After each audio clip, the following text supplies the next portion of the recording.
Mesdames et messieurs, bonsoir et merci de nous rejoindre pour suivre cette édition à la une ce soir.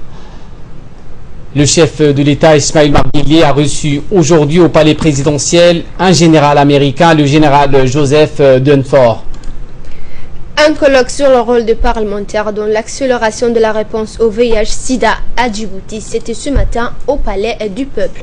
Voilà pour les sommaires. Bienvenue si vous nous rejoignez sur Télé Djibouti. Le président de la République, son Excellence Ismaël Omar Guelleh, a reçu aujourd'hui au Palais présidentiel un général américain, le général Joseph Dunford. Et au cours donc de cette visite de courtoisie du général au président Guelleh, les relations d'amitié et de coopération entre les deux pays et les deux peuples, ainsi que les voies et les moyens de les développer et de les promouvoir davantage ont été abordés. Il est à rappeler que les États-Unis possèdent une base militaire dans notre pays et prend part activement aux côtés de la République de Djibouti à la lutte contre le terrorisme et la piraterie maritime. L'entrevue entre le président Guelleh et l'officier supérieur américain s'est déroulée en présence du chef d'état-major général des armées, le général de division Zakaria Cheikh Ibrahim, et le chef de sécurité nationale Hassan Saïd Khairi. Le colonel Abdou Abdi Dambil, qui a également participé à cette rencontre, s'est exprimé donc à notre micro pour nous faire part des sujets abordés lors de cette rencontre. Je vous propose de l'écouter. Des pays. Et puis voir, c'est-à-dire la force américaine stationnée à Djibouti et les activités qui relient avec la République de Djibouti, plus particulièrement avec l'armée djiboutienne. Et une fois de plus, il a apporté le message du président Obama à notre président, le président Ismaël Omar Guelleh. Donc il a transmis le message qu'il avait du président Obama. La décision prise par les dirigeants et membres du parti RPP a renouvelé leur confiance au président sortant afin qu'il s'engage dans la prochaine bataille électorale d'avril 2016 et à rester ainsi aux commandes du pays. Il limite fortement les chances de succès d'autres potentiels candidats. Voici un magazine de la rédaction commenté par Negat Fouad. Ismaël Omar Guelleh, un candidat à sa propre succession. La décision prise par les dirigeants et membres du Parti de Rassemblement Populaire pour le Progrès a renouvelé leur confiance au président sortant afin qu'il s'engage dans la prochaine bataille électorale d'avril 2016 et à rester ainsi aux commandes du pays, limite fortement les chances du succès d'autres candidats potentiels. L'expérience et l'aura de l'homme d'État feront sérieusement réfléchir à ses adversaires politiques dont bon nombre se sont enflammés ou sont-ils leur pousser des ailes suite aux législatives de février 2013. Faut-il d'abord leur rappeler qu'une présidentielle n'a rien de comparable avec les élections législatives, sachant que toute élection doit se dérouler dans les règles de la transparence et selon les normes édictées par la commission d'organisation et de supervision du scrutin. Le candidat Ismaël Omar Guelleh, qui postule à sa propre succession, jouit d'un incontestable soutien populaire et ce depuis sa dernière investiture à la magistrature suprême en avril 1999. Au cours de ce scrutin, il a recueilli 64 exprimés. Lors des élections de 8 avril 2005, il est réélu avec 94% des suffrages exprimés, l'opposition ayant appelé au boycott du scrutin. Enfin, lors des élections de 8 avril 2011, il obtient 80,6% des suffrages exprimés.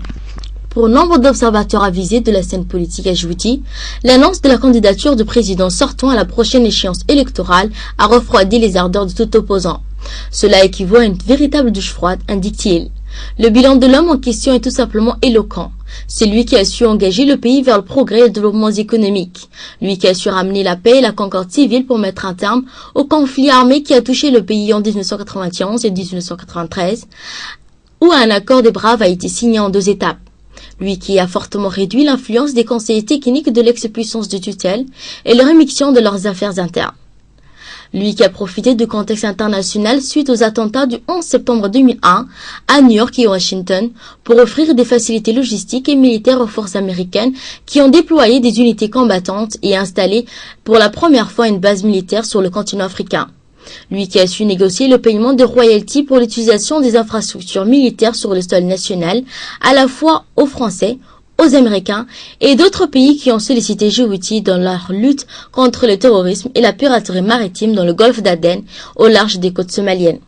C'est l'homme qui a enclenché la conférence de réconciliation nationale somalienne d'Arta et a ensuite pris des risques pour envoyer des troupes dans ce pays voisin meurtri par des années de guerre civile afin que renaisse l'espérance et que se remettent en fonctionner les institutions du pays.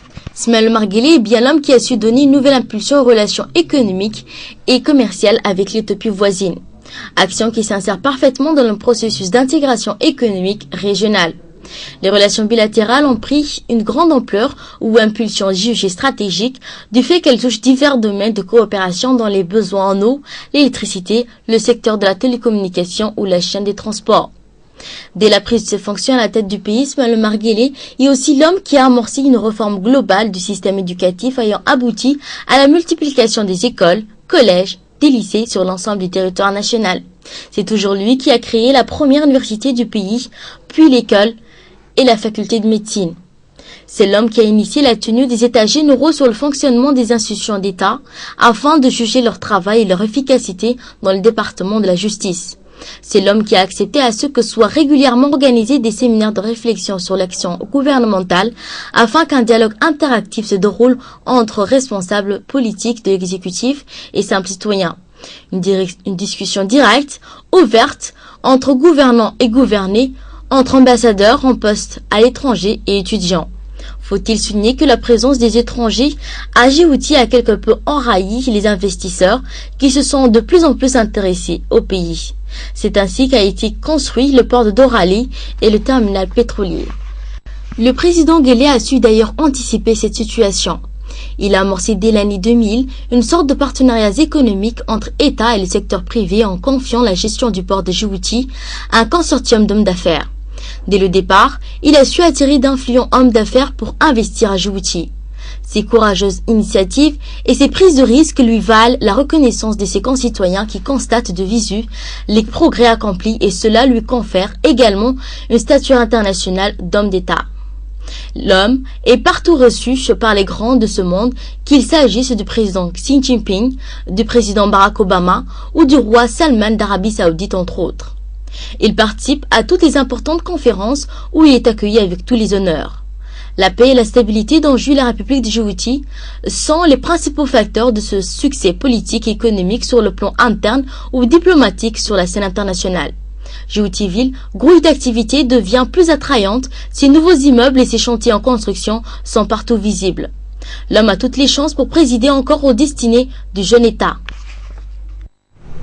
À l'issue du congrès extraordinaire du Parti du Rassemblement populaire pour les progrès, notre équipe de reporters présents sur place nous ont recueilli quelques réactions. Mon sentiment, c'est un sentiment de fierté personnelle, pour commencer, mais c'est aussi un sentiment de joie interne. Pourquoi? Parce que depuis le 1er novembre, la population djiboutienne dans son intégralité s'est mobilisée pour que les présidents se représentent. Et aujourd'hui, non seulement ils se représentaient, en faisant une déclaration mercredi dernier, mais il y a aussi une grande fierté parce qu'il n'est pas seulement le candidat de l'IRPP, il est le candidat de la grande famille de l'IMP. Et je suis très très content. Dans le cadre de la Semaine nationale de lutte contre le VIH-Sida, la salle de conférence du Palais du Peuple a abrité ce matin un colloque sur le rôle des parlementaires dans l'accélération de la réponse au VIH à Djibouti. Cet atelier d'information et de sensibilisation sur la problématique du VIH-Sida pour les parlementaires s'est déroulé en présence du président de l'Assemblée nationale, Mohamed Ali, le ministre de la Santé, Dr Qassem Issar, et des nombreux autres invités. Cet atelier a vu aussi la participation des parlementaires dans la mesure où il s'agissait de l'implication des parlementaires dans la stratégie de lutte contre le VIH-Sida.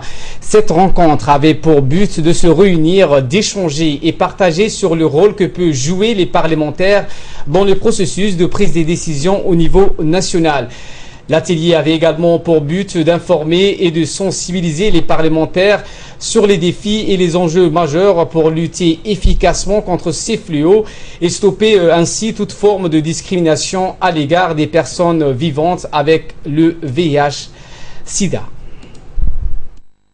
C'est un honneur pour moi de me trouver ici ce matin pour m'adresser à cette auguste Assemblée de la République de Djibouti et en cette semaine nationale dédiée à la lutte contre le VIH et SIDA. Se retrouver ici ce matin, c'est pour aussi célébrer la détermination des acteurs que vous êtes à contribuer à l'élimination du sida comme problème de santé publique et encore une fois à montrer votre solidarité à ceux qui sont touchés dans leur être à cause de cette l'épidémie. Je voudrais commencer mes propos par des mots de félicitations à vous, Excellence, Monsieur le Président de l'Assemblée nationale, ainsi que honorables députés, suite à l'adoption et la promulgation de la loi numéro 84 AN portant ratification de la Convention arabe pour la prévention de VIH-Sida et la protection des droits des personnes vivant avec le VIH. C'était Valérie Cliff, représentante résidente donc, du programme des Nations Unies ici à Djibouti. Je vous propose à présent d'écouter le ministre concerné, c'est le ministre de la Santé, Dr Kassim Issa Ousmane. Honorables députés, permettez-moi dans un premier temps de vous faire un bref résumé de la situation épidémiologique avec une tendance à la stabilisation depuis 2003.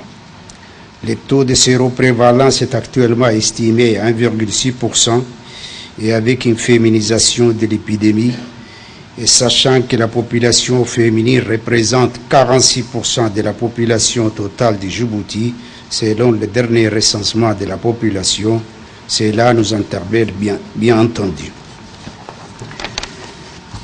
Par ailleurs, la prévalence est assez élevée dans la tranche d'âge de 20 à 34 ans.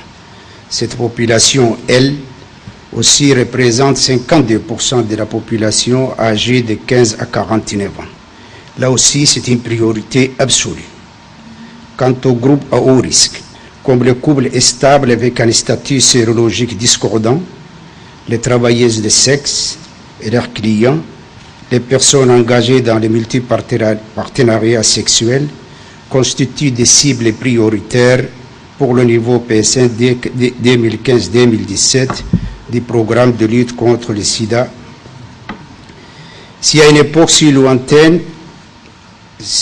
époque pas si lointaine que ça, le VIH-Sida était vu comme une réalité morbide, de nos jours, le visage de cette épidémie a beaucoup changé avec l'arrivée des traitements antirétroviraux efficaces et bien tolérés qui contribuent énormément à l'augmentation de l'espérance et de la qualité de vie des personnes infectées.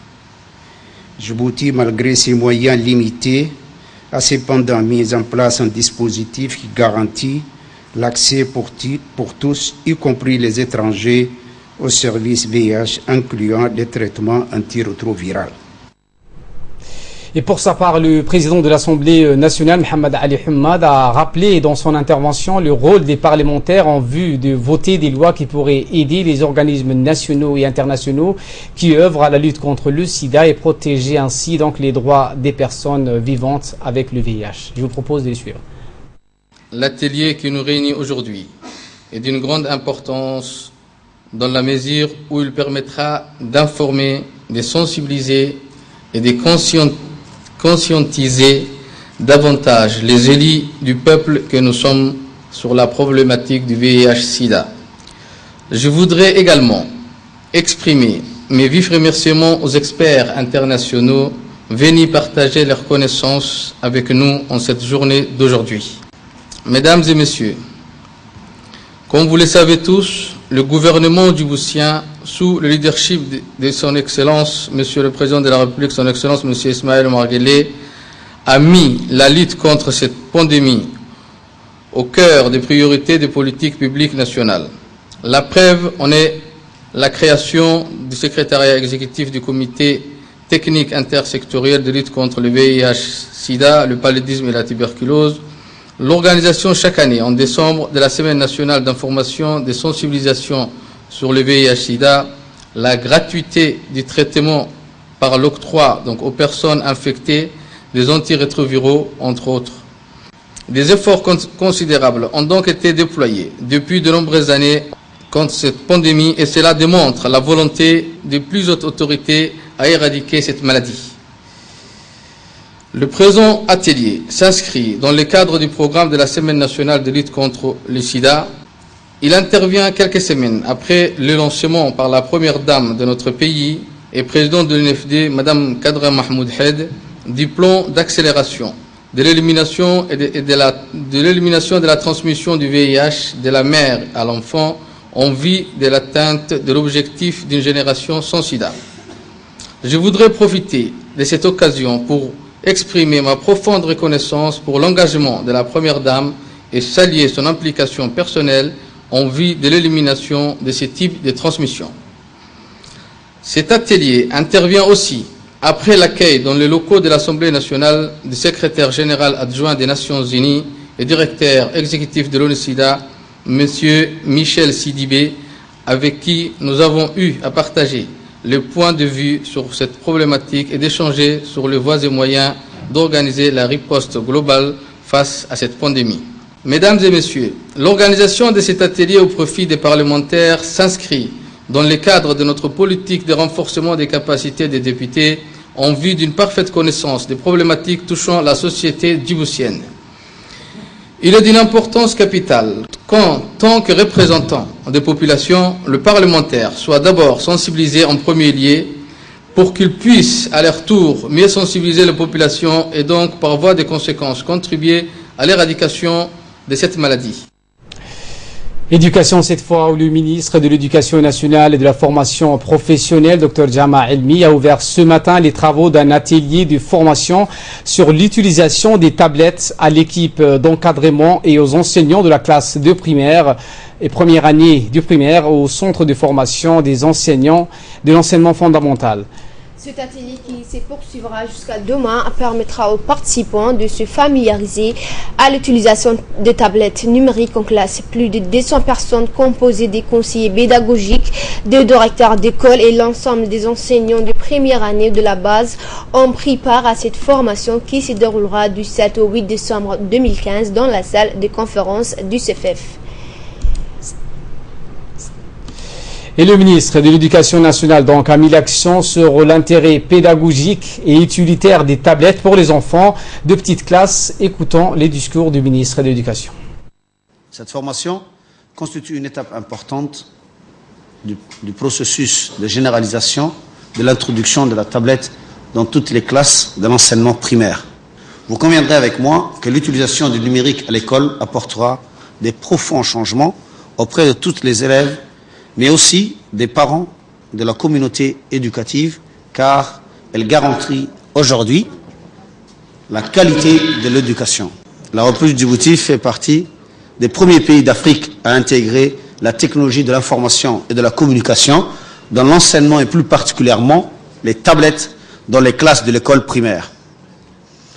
Cet objectif qui constitue à offrir de manière progressive une tablette à chaque élève de la première année jusqu'à la 5e année de l'enseignement de base est le fruit de l'ambitieux projet éducatif impulsé par notre président de la République, son Excellence M. Ismaël Omar Guelleh.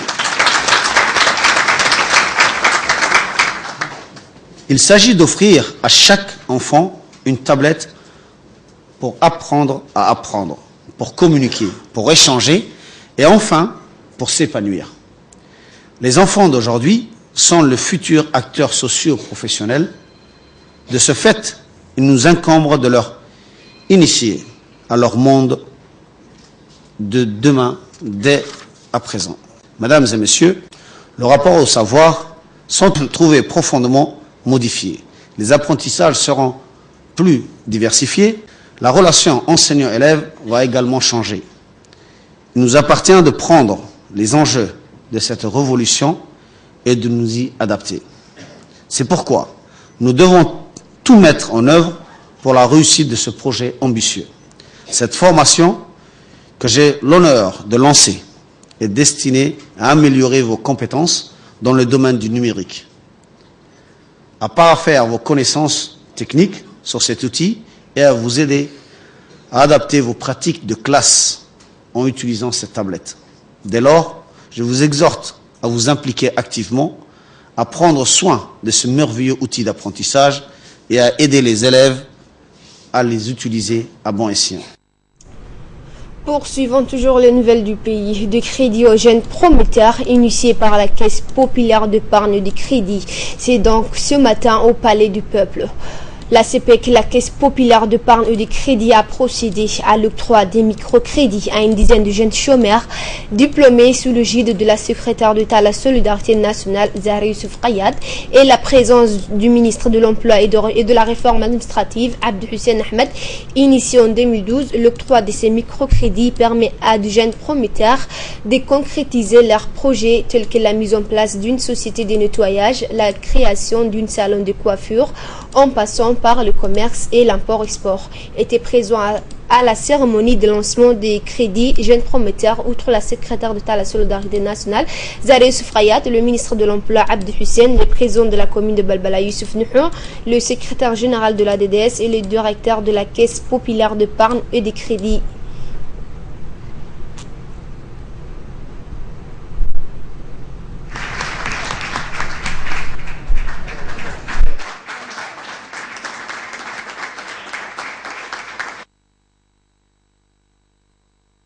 Le projet d'accès des jeunes au crédit et à l'emploi est un appui mis en œuvre par le Programme national des Nations unies de développement, le PNUD, et financé par le gouvernement de la République de Grèce.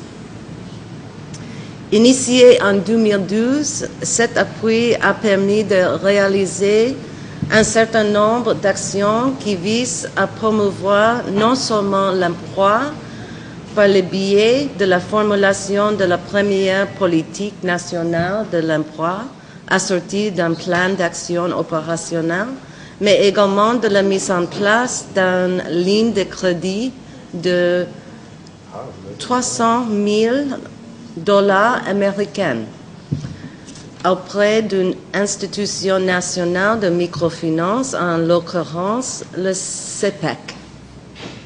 Cette ligne de crédit dédiée à Djibouti et aux régions de l'intérieur à Djibouti est destinée à promouvoir l'initiative privée et l'emploi au niveau national comme débouché pour accéder à un revenu. La secrétaire d'État à la Solidarité nationale, Mme Zahra Youssouf Kayad, a, dans son discours, rappelé l'importance que revêt à l'octroi des microcrédits aux jeunes chômeurs diplômés. Elle a également remercié les différentes institutions soutenant les jeunes pour concrétiser leurs projets de création de leur propre entreprise. Écoutez la secrétaire d'État à la Solidarité. C'est pour moi également un plaisir et un honneur de prendre part à la cérémonie de lancement de ce nouveau type de projet, de ce nouveau type de produit financier, financé grâce au partenariat que le gouvernement a avec l'agence des Nations Unies, le programme des Nations Unies pour le développement, et grâce également au dévouement de son Excellence le Président de la République, qui a toujours fixé comme priorité et comme préoccupation au cœur de la politique gouvernementale l'éradication de la pauvreté et l'accès au crédit pour les jeunes promoteurs. Aujourd'hui, le gouvernement est aligné et suit de façon pragmatique les directives du chef de l'État en matière de réduction de la pauvreté et de promotion de l'employabilité des jeunes. En témoignent toutes les multiples initiatives entreprises par le gouvernement, à commencer par la validation et l'élaboration de la politique nationale de l'emploi et son plan d'action quinquennal, comme l'a rappelé la représentante, mais aussi par la mise à disposition pour les jeunes promoteurs de tout un mécanisme d'appui institutionnel et d'appui financier, que ce soit au niveau des caisses, mais également au niveau du Fonds de développement économique, qui a un produit spécifique également pour les jeunes diplômés.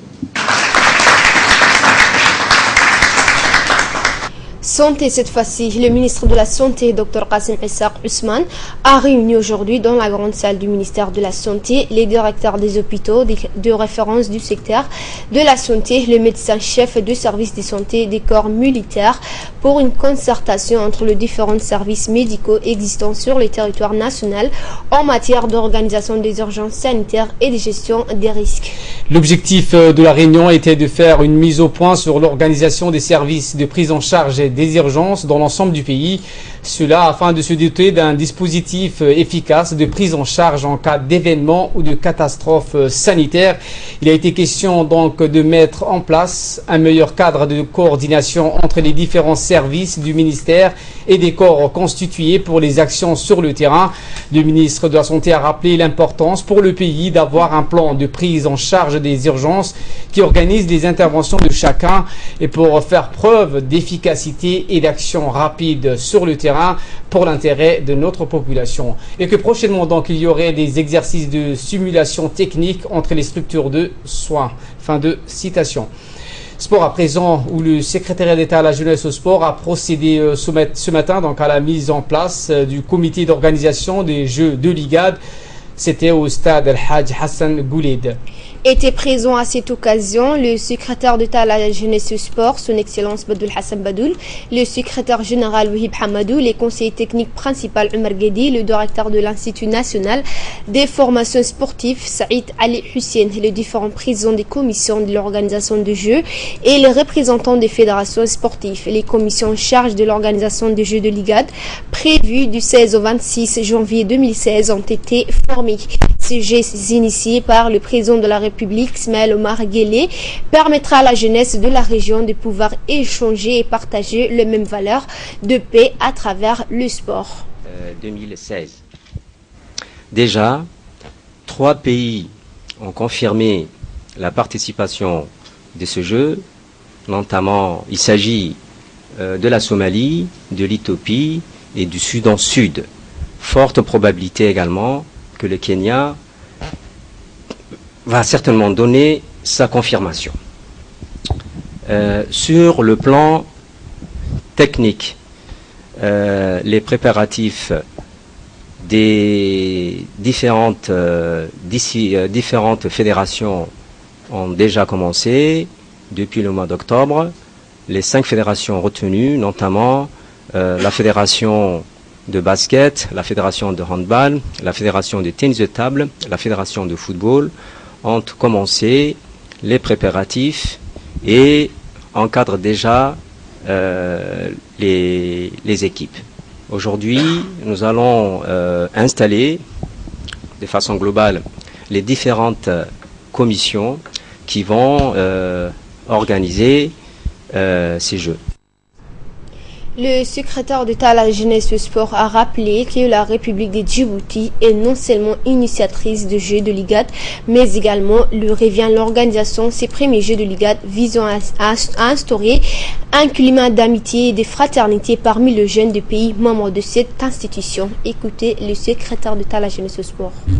Les Jeux de l'IGAD ont été initiés par le président de la République, son Excellence M. Ismaël Omar Guelleh, afin de permettre à la jeunesse de la région, des pays membres de l'IGAD, de pouvoir s'y rencontrer, dialoguer et également partager ensemble les mêmes valeurs de paix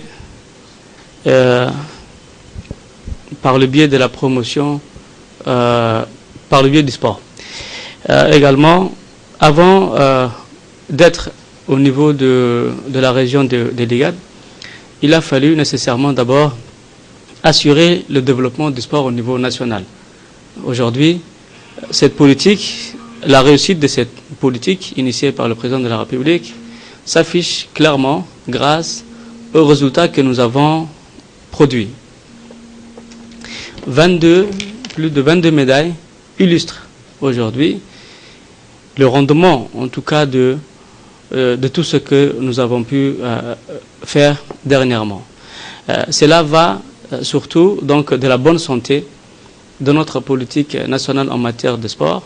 Le but de ces jeux, en 2 mots, c'est surtout comment maintenant faire en sorte à ce que les plus de 270 millions d'habitants puissent se connaître mieux, puissent partager les cultures, puissent aussi faire profiter chacun et chacune de nos expériences respectives. Et tout cela, donc, le seul vecteur qui pourrait donc conduire à rassembler tous ces beaux mondes, c'est surtout le sport. Le sport, non pas seulement le sport, mais surtout également aussi les activités culturelles. Parce que, comme nous le savons tous, ces jeunes d'aujourd'hui seront également les décideurs de demain.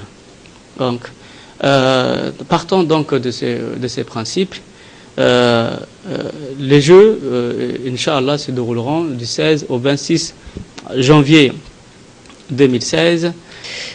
Non seulement la République de Djibouti est initiatrice de ces projets, mais également aussi, donc on a eu l'honneur d'organiser les premiers Jeux donc de l'IGAD.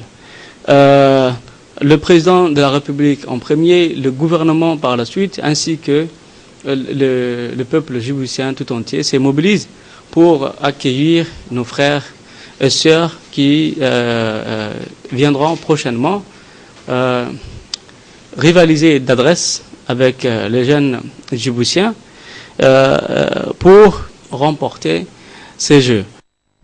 Sous l'égide du ministère des Affaires musulmanes, de la Culture et des Biens Waqf, le secrétariat exécutif du Haut Conseil islamique a organisé ce matin une première réunion des nouveaux membres du comité du Haut Conseil islamique à la mosquée dénommée Gachamale. Réunion qui a vu la participation des nombreux oulémas a été l'occasion de discuter des voies et moyens de développer les activités religieuses du Haut Conseil islamique. Le secrétaire exécutif du Haut Conseil islamique, Abdeslam Farah, a prononcé un discours dans lequel il a souhaité la bienvenue aux ministres et les membres du Conseil, tout en affirmant les efforts entrepris par le ministère pour améliorer les capacités de cette institution islamique.